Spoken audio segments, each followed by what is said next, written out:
Hoy venimos a reunirnos juntos como familia para conmemorar la independencia de nuestro país. Hace 201 años los peruanos logramos nuestra libertad del dominio español.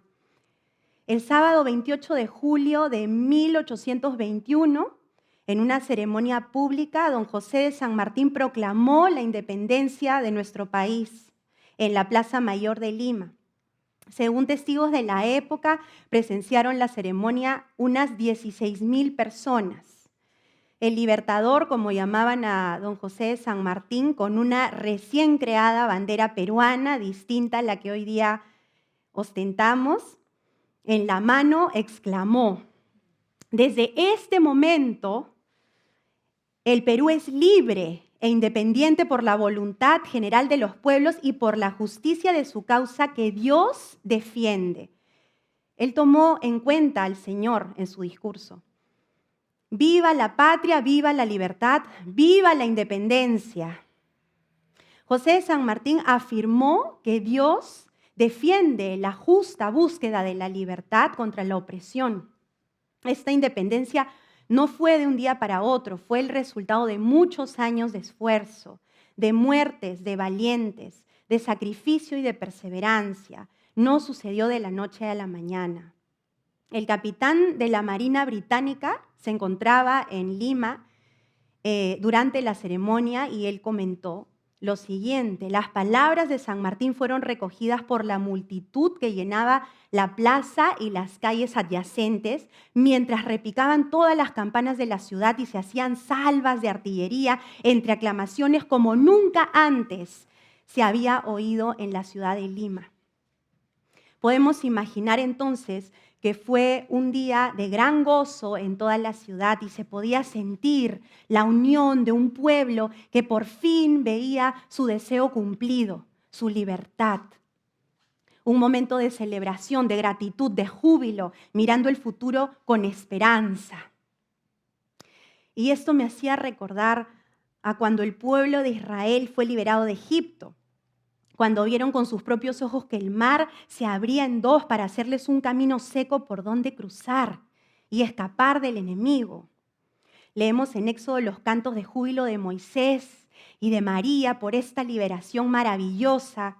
Y no solo ellos, estoy segura que todo el pueblo debió alabar al Señor y celebrar con cánticos, con panderos, con lo que tuvieran, con sus voces, con todo su corazón. Sabemos que Moisés, guiado por el Señor, los liberó de la esclavitud, pero con una finalidad. No los liberó para dejarlos en el desierto. Los sacó de Egipto con mano poderosa el Señor para llevarlos a la tierra prometida. Había un propósito en sacarlos. Les pregunto a ustedes y creo que saben la respuesta. ¿Todos llegaron a la tierra prometida? No llegaron. Fueron sacados de Egipto poderosamente, camino a la tierra prometida, con el plan de llegar a la tierra prometida, pero en el camino cayeron en codicia, fornicación, idolatría, ociosidad, murmuración y más cosas. Primera de Corintios 10 nos dice: porque no quiero, dice Pablo, hermanos, que ignoréis que nuestros padres todos estuvieron bajo la nube y todos pasaron el mar y todos en Moisés fueron bautizados en la nube y en el mar y todos comieron el mismo alimento espiritual. Todos bebieron de la misma bebida espiritual porque bebían de la roca espiritual que los seguía y la roca era Cristo nuestro Señor. Pero de los más de ellos, de la mayoría de este grupo de personas, no se agradó Dios, por lo cual quedaron postrados en el desierto. Murieron sin llegar al lugar que Dios había planeado que lleguen. Estas palabras de Pablo nos invitan a darnos cuenta de que habernos convertido a Cristo en un momento de nuestras vidas y hoy estar aquí no nos asegura la llegada a la tierra prometida. Muchos de nosotros vivimos en la satisfacción de nuestros deseos carnales. Vivimos para nosotros. Pensamos que vamos camino a la tierra prometida y por más duro que suene, no estamos en el camino para llegar a ella.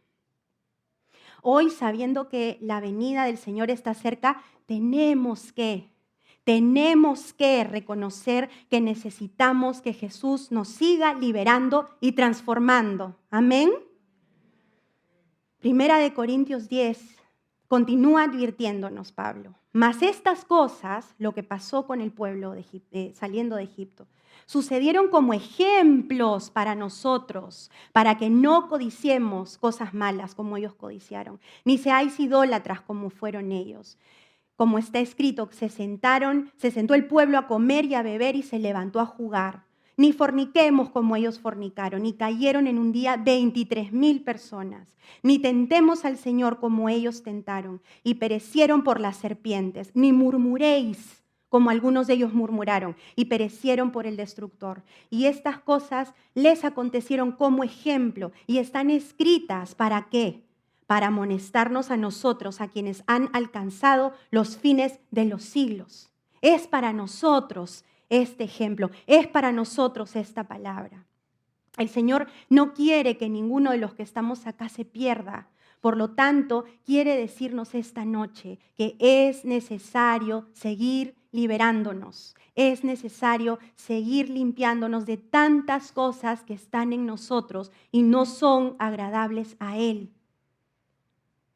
Y esto no nos debe doler, no nos debe afligir, nos debe dar gozo, porque nuestro Dios, que es el único que tiene el poder para cambiarnos, está dispuesto a seguir cambiándonos, está dispuesto a seguir haciendo una obra en nuestro corazón. No quiere que nos quedemos como estamos. Así que debemos ver esto con gozo, con gratitud, no con pena, no como una carga, porque lo digo por mí. Porque cuando yo me doy cuenta que hay algo malo en mí, me aflijo, digo, Señor, otra cosa más. Pero el Señor no quiere que vivamos así.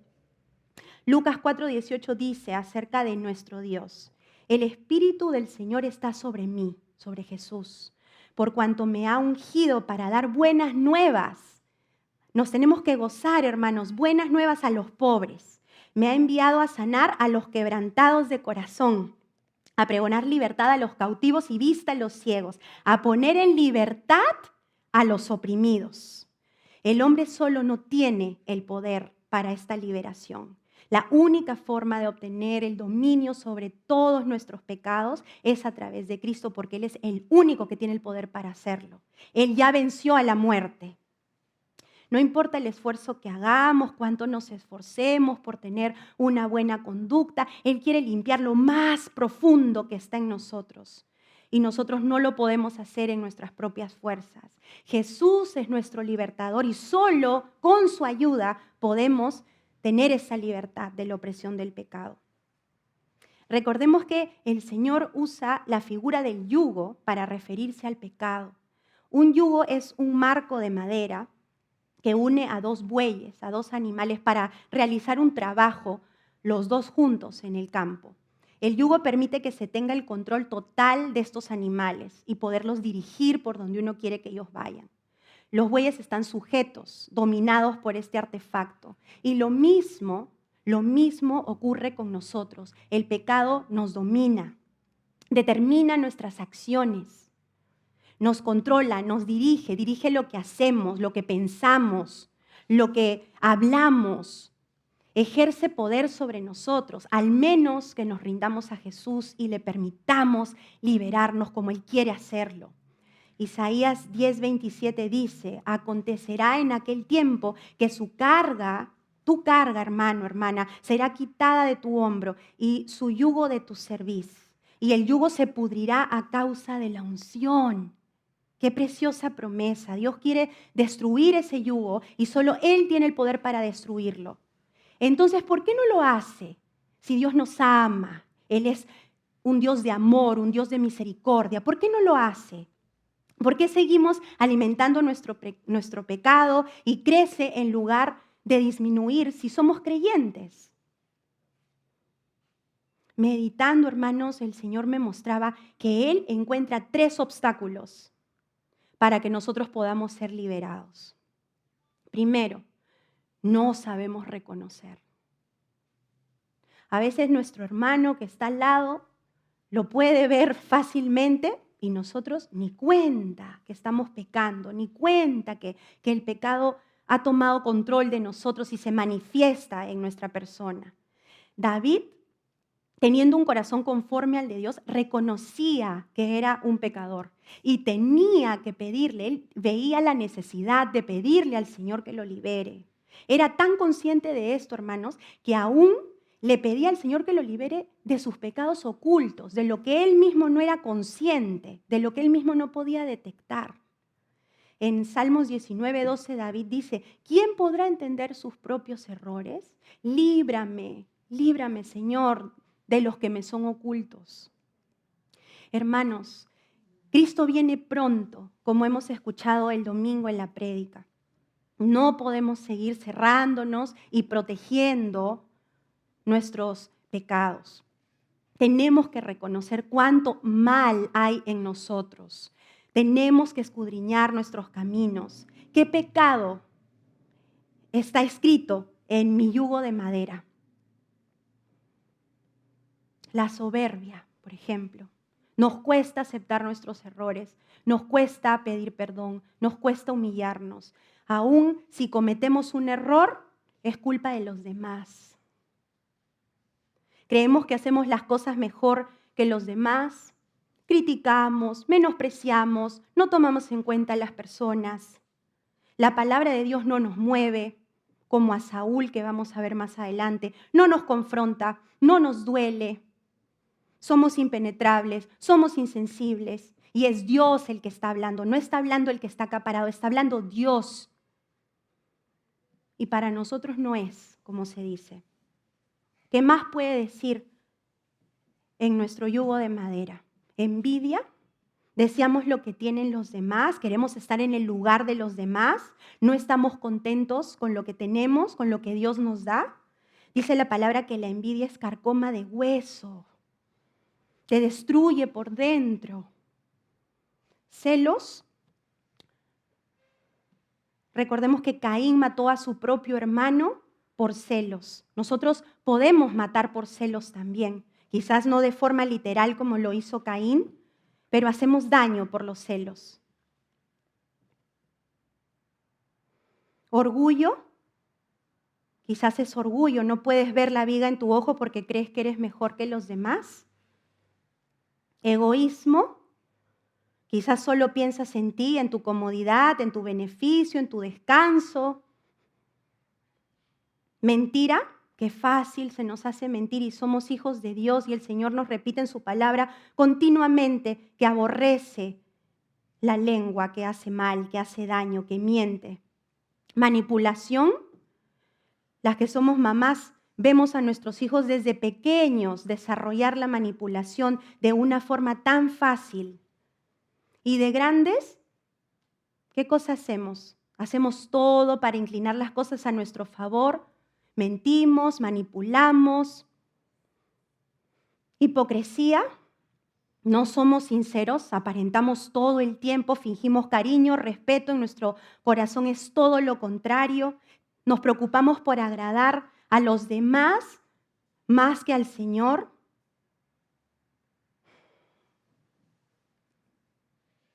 El chisme, deseamos enterarnos de todo para nuestro propio placer, somos imprudentes, mal hablados, la queja. No nos contentamos con nada, criticamos a los demás o criticamos cómo se hacen las cosas cuando no tenemos idea de cómo se han hecho. La ira, no podemos controlar nuestro carácter, se pone el sol sobre nuestro enojo, hacemos daño a los que amamos, a la gente a nuestro alrededor. O quizás dice rencor, tu yugo de madera. Nuestro corazón está contaminado por la falta de perdón y hay una profunda raíz de amargura. Quizás dice temor, al Señor tampoco le agrada hijos temerosos, vivimos atemorizados, nos falta valentía, coraje, no tenemos fuerzas, andamos cansados, tememos hasta a la voluntad de Dios, hermanos. Tememos dar un paso más y no avanzar. Religiosidad, el Señor busca verdaderos adoradores que lo adoren en espíritu y en verdad. Él no quiere que seamos personas que hacen todo como si fueran vanas repeticiones. acepción de personas, rebeldía. Hermanos, la lista es larga. No sé si ustedes se han podido identificar con algunos de los que yo puse en este documento, pero podemos identificar muchísimos más que nos están impidiendo avanzar en el caminar. Proverbios 28:13 dice, el que encubre sus pecados no prosperará, mas el que los confiese y se aparta alcanzará misericordia. ¿Queremos la misericordia del Señor? Yo también la quiero, hermanos. Estamos encubriendo nuestros pecados. No queremos reconocer. Si reconocemos, porque sí, se escucha a los hermanos decir, sí, yo soy así, yo soy asá, pero no le damos importancia.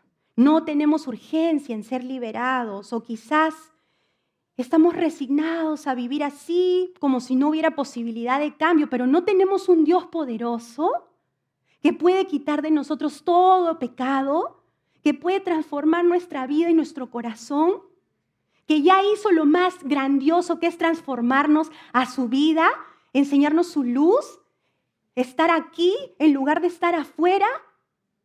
Tenemos un Dios poderoso que quiere liberarnos. No nos resignemos a vivir así, pensando que somos así, que ya no hay nada que hacer. Tenemos que reconocer cómo somos y estaremos dando el primer paso. Porque Jesús te quiere liberar a ti y me quiere liberar a mí. Porque tiene el poder para hacerlo y lo quiere hacer por amor, no para incomodarte. Porque si caminas en libertad, vas a caminar en paz, vas a caminar en gozo, en victoria. ¿No queremos eso para nuestras vidas? Sí, hermanos. El segundo obstáculo que el Señor encuentra es que por naturaleza no queremos ser librados. Sí, no queremos ser librados. Estamos cómodos en nuestros pecados y queremos a Jesús y también al mismo tiempo a nuestro pecado. Por eso la tierra, Satanás detectando esto, ha llenado la tierra, el planeta, de iglesias en las que no condenan el pecado. Porque si así no fuera, no estarían llenas de tibios, como dice Apocalipsis. El hombre se resiste a ser liberado. Por eso podemos vivir pecando en la misma conducta años de años de años. Al Señor le basta un instante para liberarte a ti y a mí. El problema somos nosotros. No es que Él no tenga el poder. Aunque no lo crean, encontré la historia de un criminal encarcelado 20 años por un delito cometido, y al cumplir el término de su condena, él no quería salir de la cárcel. Me sorprendió bastante. Se había acostumbrado, comida gratis, conocía a los presos, se había hecho amigo de muchos, de los guardias, hospedaje gratis, y prefería quedarse ahí en lugar de salir a disfrutar de su libertad.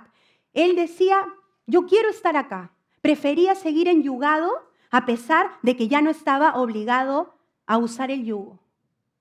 Y comentaba un psicólogo acerca de este síndrome de él, que no era tan extraño, que le pasaba a más de uno, no era el único que tenía este síndrome de quererse quedar en la cárcel. Por último, si llegamos a anhelar ser liberados, porque podemos decir, ya sí, Señor, me rindo, quiero ser liberado, no obedecemos al Señor. Y sin obediencia no hay forma de ser liberados. Nos representa demasiado esfuerzo obedecer, cambiar nuestros hábitos, cambiar nuestra conducta, y nos quedamos así. Nosotros debemos hacer el esfuerzo y el Señor hará todo el resto.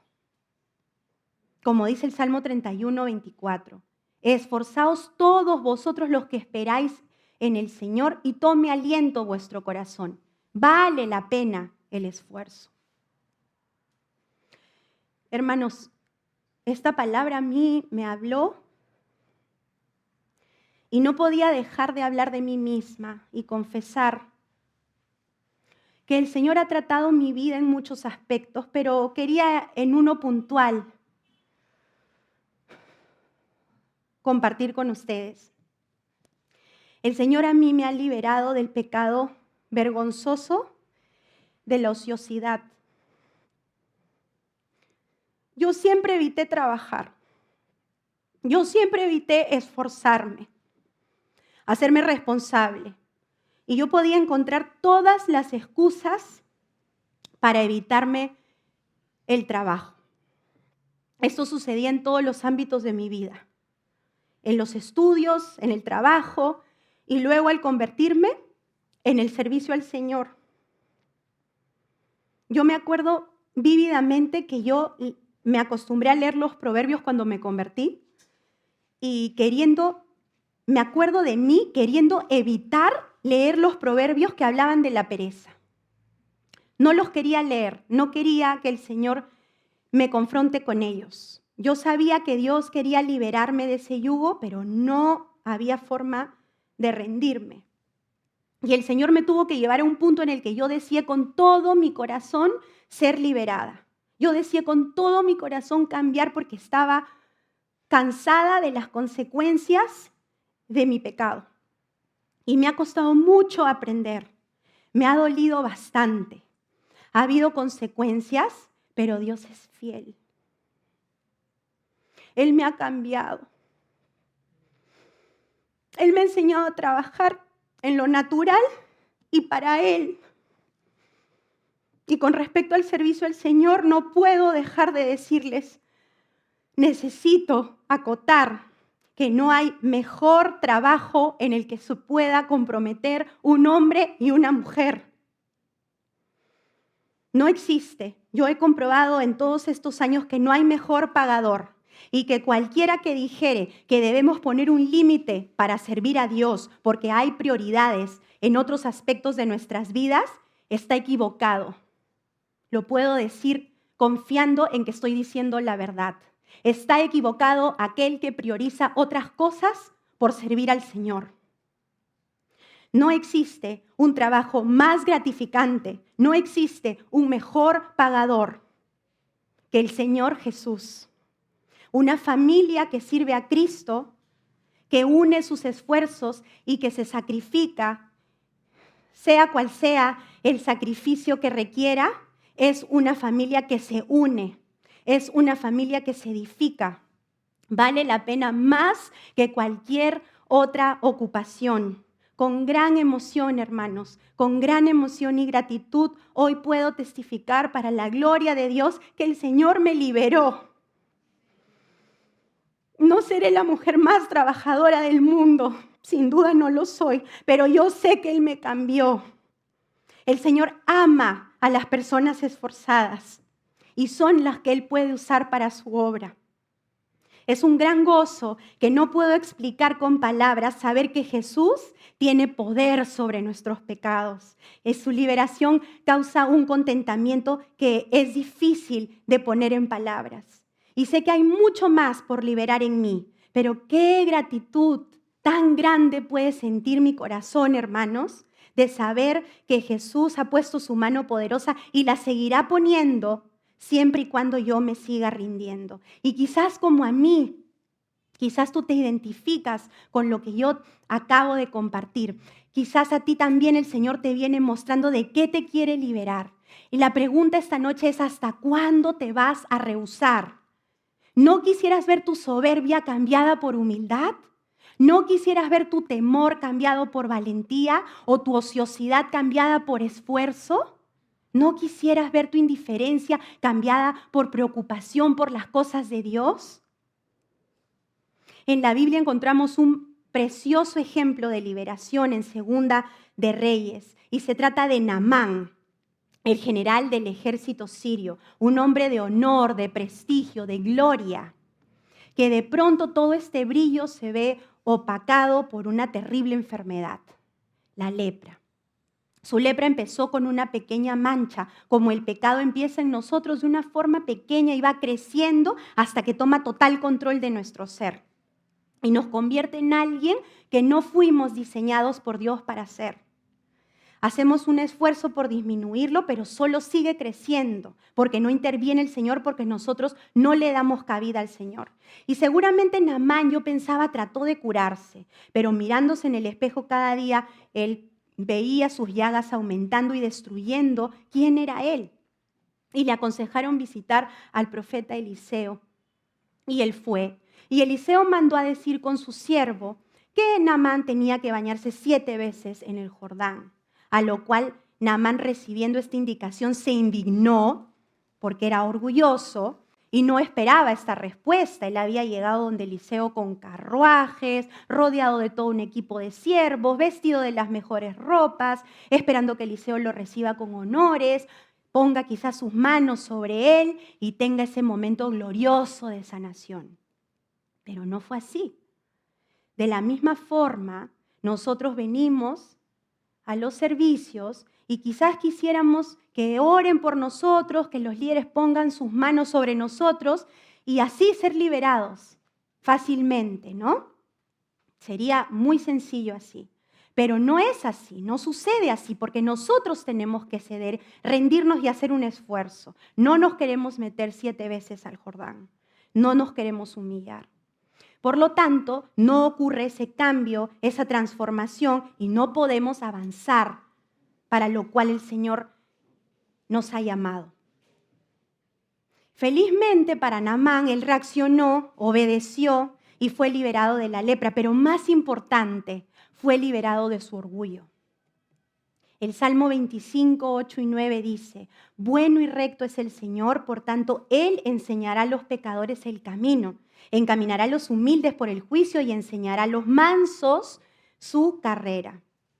Naamán dejó de lado su orgullo, aunque fuera humillante para él meterse al Jordán, pero eso es lo que esta historia nos enseña. Humillarnos delante de Dios, reconocer nuestro pecado, pedir perdón, obedecer y el Señor hará todo lo demás. Es mínimo lo que nosotros tenemos que hacer para lo grande que hace el Señor. Y por otro lado, vemos al rey Saúl, quien desobedeció claramente las instrucciones de Dios dadas a través del profeta Samuel.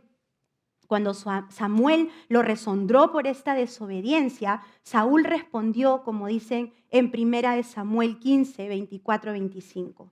Él dijo: yo he pecado, ¿no? Yo me lo imagino así, con ese tono, porque vamos a ver cómo fue su respuesta, ¿no? Cuál fue su verdadera intención. Yo he pecado, pues he quebrantado el mandamiento de Jehová y tus palabras, porque temí al pueblo y consentí a la voz de ellos. Perdona, pues, ahora mi pecado y vuelve conmigo para que adore a Jehová. Acá podemos ver claramente soberbia, manipulación, hipocresía, indiferencia. Inicialmente parece una confesión genuina, y así somos. Pero luego se ven sus verdaderas intenciones, que eran culpar al pueblo de que él haya desobedecido. Manipulación. Y él era el rey. Nadie tenía a él que decirle qué hacer. Y estoy segura que él no tenía temor. Simplemente esta era su excusa. En lugar de confesar su rebeldía, su necedad contra Dios, Saúl pensó que ir a adorar con Samuel iba a limpiar sus errores. ¿Cómo iba a ser entonces liberado de sus pecados si no reconocía en qué estaba mal? No quería ni ser limpio y no se rendía ante las palabras exhortadoras de Samuel. Yo me identifico con Saúl, sinceramente, hermanos. Un predicador comentaba, escuché, que cuando llegó a los pies de Cristo, él le dijo al Señor con un corazón sincero: Señor, estoy lleno de egoísmo, de ira y soy un mal padre. Qué difícil, ¿no? Reconocer, soy un mal padre. Pero él lo hizo y le dijo al Señor que tenía estos pecados y se rindió ante el Señor. Y se esforzó, dice él, mucho tiempo orando, congregando, leyendo la palabra y obedeciendo en lo que él podía, ¿no? Porque sabía él que el Señor era el que hacía la obra maravillosa, pero en lo que él podía, él obedecía.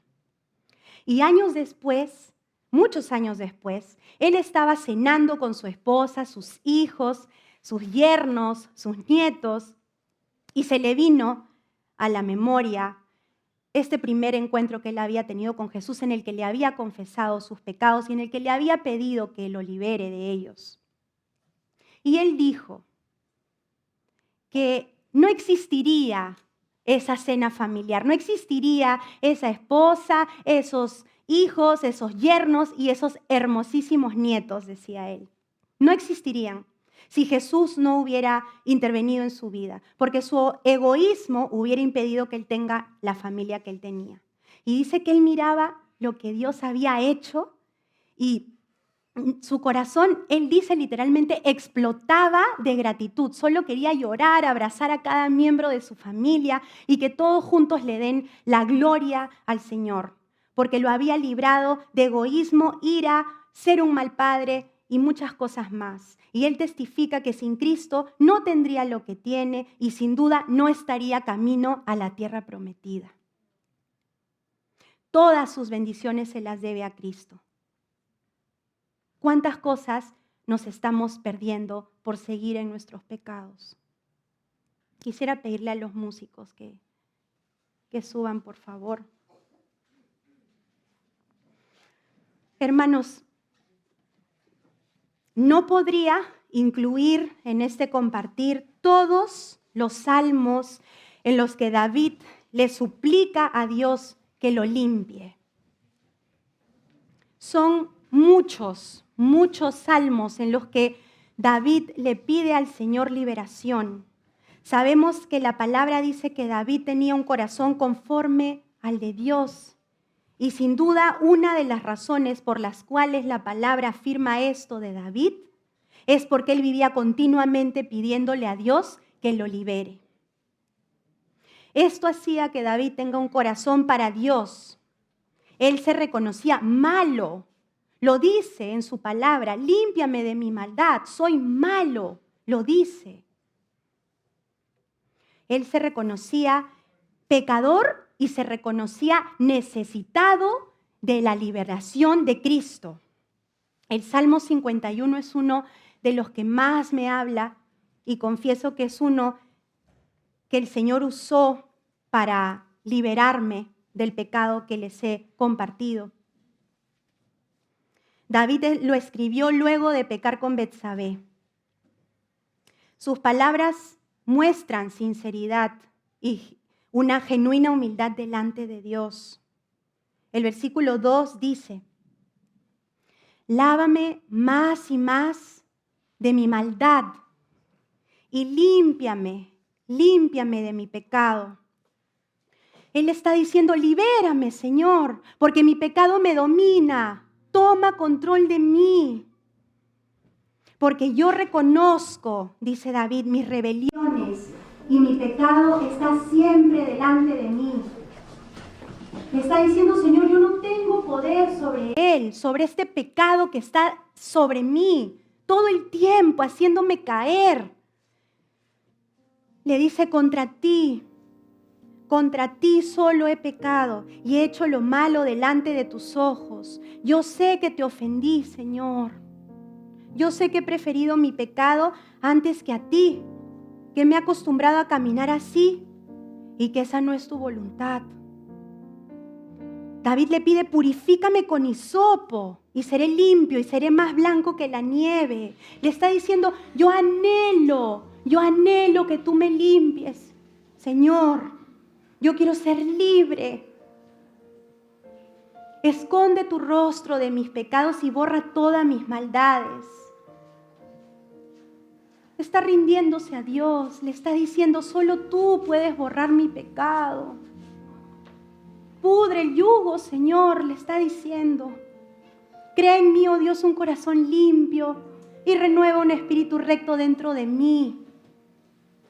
Líbrame de homicidios. Hermano, ponle tu pecado al Señor. David dijo homicidios. Pero ¿qué puedes decir tú esta noche? Líbrame de soberbia, de manipulación, de envidia, de celos, de hipocresía. Ponle tu pecado. Oh Dios, Dios de mi salvación, cantará mi lengua tu justicia. Yo sé que tú tienes el poder para pudrir ese yugo.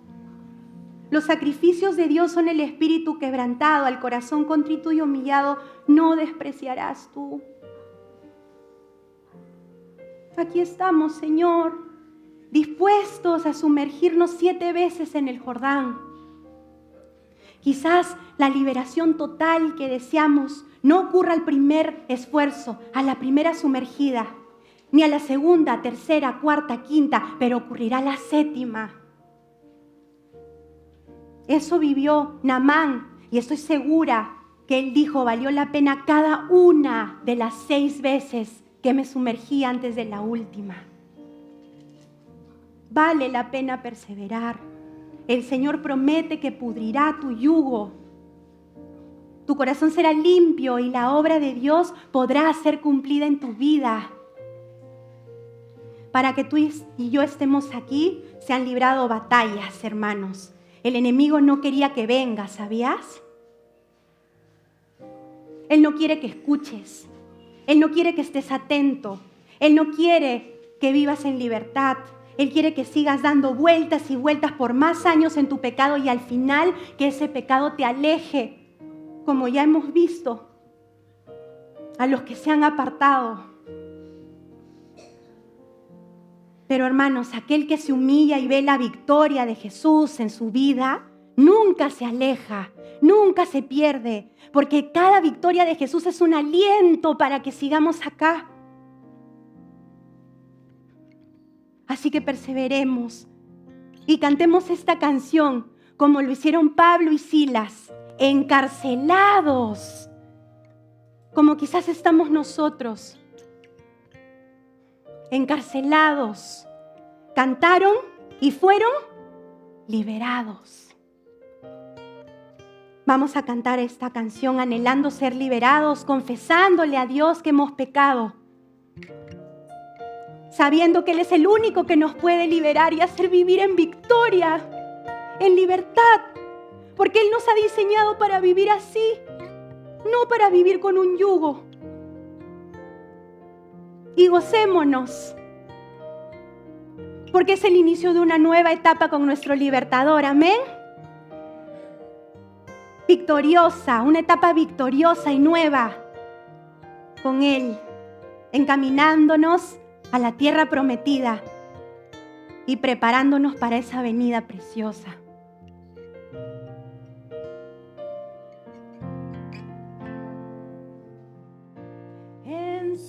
Enséñame tu camino, Señor, y andaré en tu luz.